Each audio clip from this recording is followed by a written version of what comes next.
Oh Allah, you're the best of protectors, so protect me.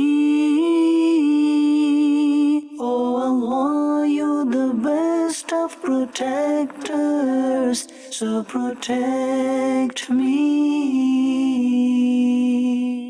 Alhamdulillah Rabbil Alameen wassalatu wassalamu ala Sayyidil Mursaleen amma ba'd fa'udhu billahi minash shaitanir rajim bismillahir rahmanir rahim As-salatu wassalamu alayka ya Rasulallah wa ala alika wa ashabika ya Habiballah As-salatu wassalamu alayka ya Nabiyallah wa ala alika wa ashabika ya Nurallah. Welcome dear viewers to another episode of our program Asma'ul Husna.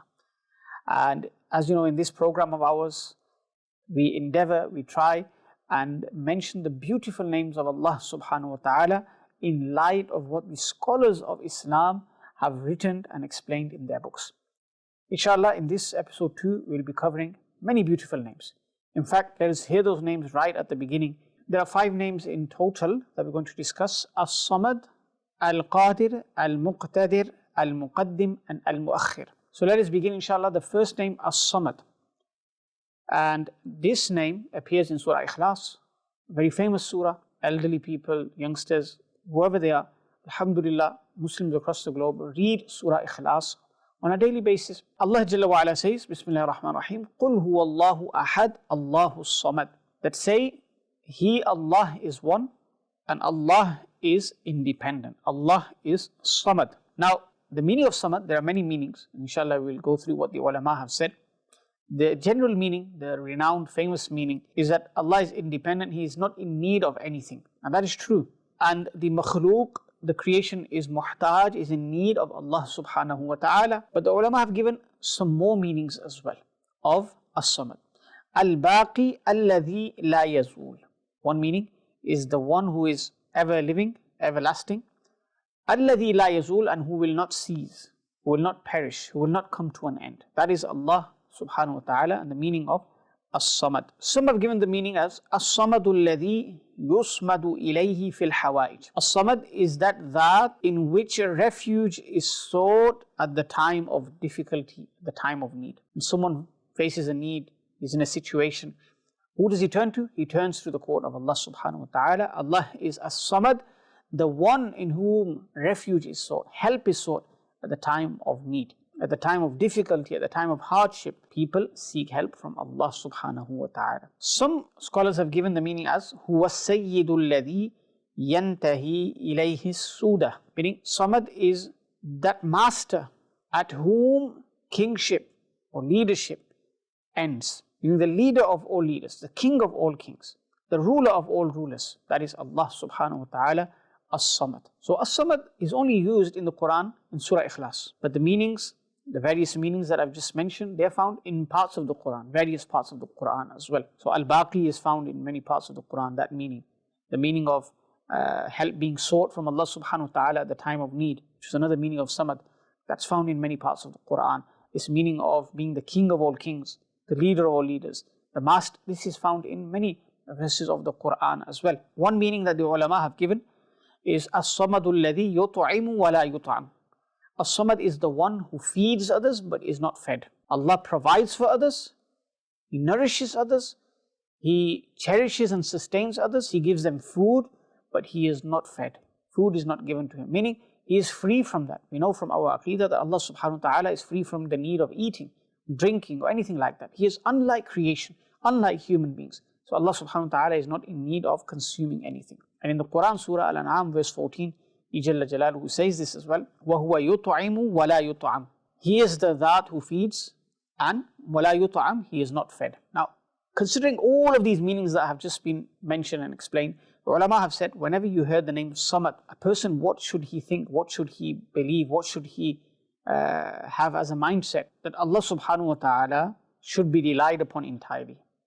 A person should rely upon Allah subhanahu wa ta'ala entirely. We know that He is independent, He is not in need of anything. All of creation are in need of Him, in need of His help. This is what we should be thinking when we hear the name As-Samad. The time of difficulty, worry, hardship, problems, who am I to turn to? Allah subhanahu wa ta'ala. Why? Because He is As-Samad. Whenever I'm in need of something, I desire something, who do I turn to? Allah Jalla wa Ala. He is As-Samad. Now a few things in regards to this, meaning relying upon Allah and going only to Him when in time of difficulty. Number one, yes, we turn to Allah subhanahu wa ta'ala in times of difficulty, in times of problems, in times of hardship. We raise our hands in His court, we plead in His court, we cry in His court, we beg Him for help. Yes, we do this. This is befitting the believer, and it's necessary for the believer that he does this to show his servitude, to show that he is a servant and Allah subhanahu wa ta'ala is the one worthy of being worshipped. But at the same time, when we face ease, when we are in times of ease, we should also remember Allah subhanahu wa ta'ala. We shouldn't be heedless and unmindful of our Creator at that time. So it shouldn't be the case that we only remember Allah, we only turn to Allah in difficulty, and when we're in ease, we don't care. We're heedless, we're forgetful, we're neglectful. This shouldn't be the case. The second thing, yes, we know Allah is As-Samad, He is independent. All of creation is in need of Him. He is not in need of anything in creation or anyone in creation, and never will be. Never was, never will be. He is As-Samad. But some people try to misguide here, and they say that when this is the case, then you never turn to people for help. You never ask people to alleviate your pains and difficulties. Allah hasn't given power to anyone else. This is falsehood. This is a wrong notion, wrong aqeedah. We won't even say it's an incorrect belief. And we know Allah is Qadir and Muqtadir. These are the names that we're going to hear ahead. And when He is Qadir and Muqtadir, all powerful, then He gives and He bestows and grants power to servants. And they can help, they can alleviate pains and difficulties. So this topic shouldn't be confused. Allah is As-Samad and nobody in creation can help one another. No. By the will of Allah, by the permission and authority given by Allah, creation can help one another as well. And there are countless examples of the Salihin, the awliya helping people as well. Take the meaning of Sayyid, for example. One meaning of As-Samad is As-Sayyid. And As-Sayyid is used for the Ahlul Bayt. As-Sayyid has been used for the Prophet ﷺ in hadith, for companions in the narrations as well. The awlad, the progeny of Hasnain Karimain radiallahu anhuma are referred to as Sayyid. So there's no contradiction here. We have to understand the meaning that they are masters of the people. Allah subhanahu wa ta'ala is the master of the entire creation.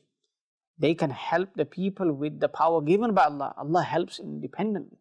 Meaning Allah subhanahu wa ta'ala has not been given that power to help. He already has that power to help.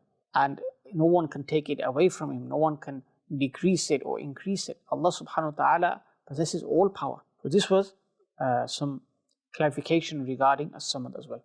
Now the next names, Al-Qadir and Al-Muqtadir. Now Al-Qadir, famous name. People keep this name and they prefix Abdul before it, Abdul Qadir. In fact, Ghawthul A'zam, Sayyiduna Shaykh Abdul Qadir Jilani radiallahu anhu, his name was Abdul Qadir. And many people throughout the globe know him by that name.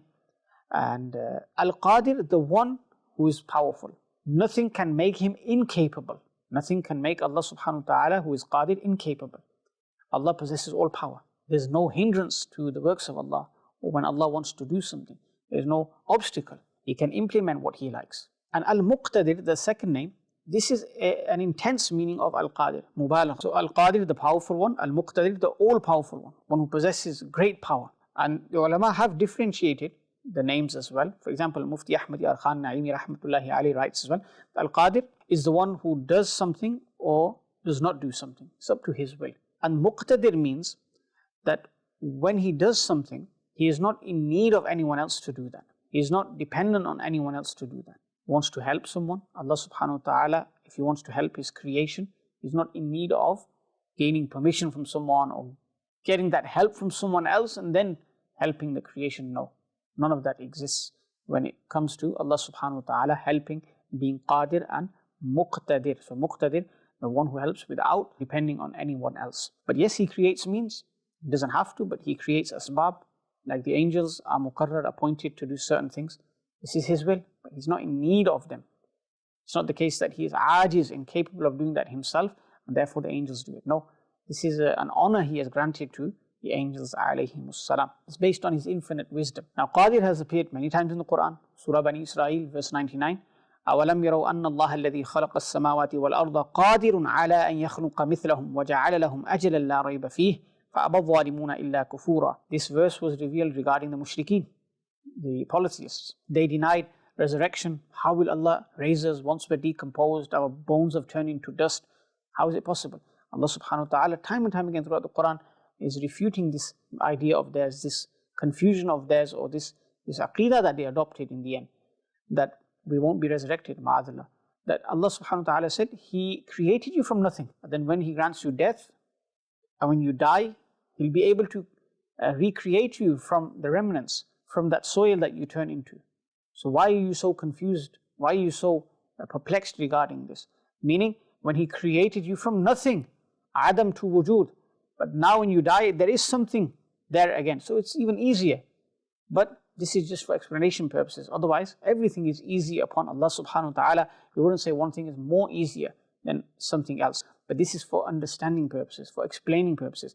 It's not the case that some things are more easier for Allah than others. This is just to make humans understand, because they use that language amongst each other. So Allah subhanahu wa ta'ala, is easy for Him to do all of this. To give someone life in the first place, to take the life and then resurrect life as well.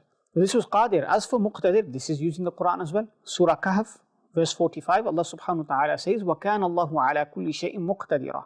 That Allah is capable, all capable to do what He wills. Whatever He wants, He is capable of doing it. He has power over it.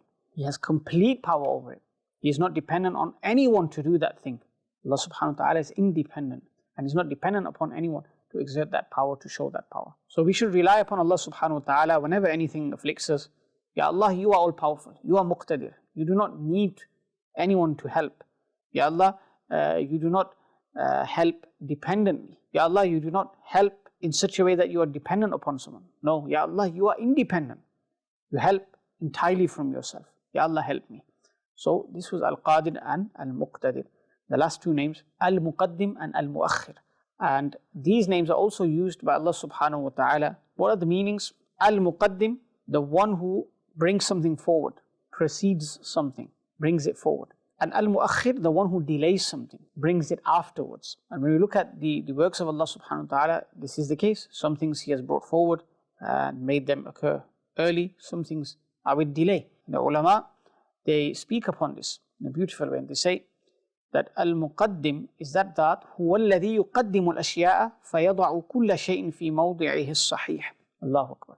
The Muqaddim is that who brings everything forward and places it into its correct place, correct position. When they give examples, for example, Allah subhanahu wa ta'ala brought forward an alim and gave him precedence over a non-alim, gave him a loftier rank. And the one who wasn't given knowledge, then his maqam comes later. He was not given precedence. The ulama have said, وَيُقَدِّمُ الطَّاعِ وَالْعَاصِي. The one who brought forth the rank of the obedient and delayed the rank or brought the rank of the sinners afterwards. So again, the obedient have a superior rank to the sinners, and they are brought forth by Allah subhanahu wa ta'ala. And similarly, At-Taqi and Al-Fajir, Allah has brought forward the rank of the pious and given a less rank to the Fajir, the transgressors. And the Quran was Sabiqun as-Sabiqun, Ula'ika al-Muqarrabun. Surah Waqi'ah, verse 10 and 11, that the one who gained precedence, those people, they are the one who gained precedence. They are the one who were brought forward. Ula'ika al-Muqarrabun. They are the ones with proximity. They're closer to Allah subhanahu wa ta'ala. So this is the meaning of Muqaddim and Muakhir. Allah is Muqaddim, He brings forward certain people and He gives a lesser rank to others. He brings forward people over others. He's Muqaddim, bringing them forth, and Muakhir, delaying their rank as well. So these were some beautiful names we heard in today's episode. As-Samad, we heard Al-Qadir, Al-Muqtadir, and in the end Al-Muqaddim and Al-Muakhir. May Allah subhanahu wa ta'ala grant us the blessings of these names and enable to remember what has been said. Ameen bijahin Nabi al-Ameen sallallahu alayhi wa sallam. Oh Allah, You the best of protectors, so protect me. Oh Allah, You the best of protectors, so protect me.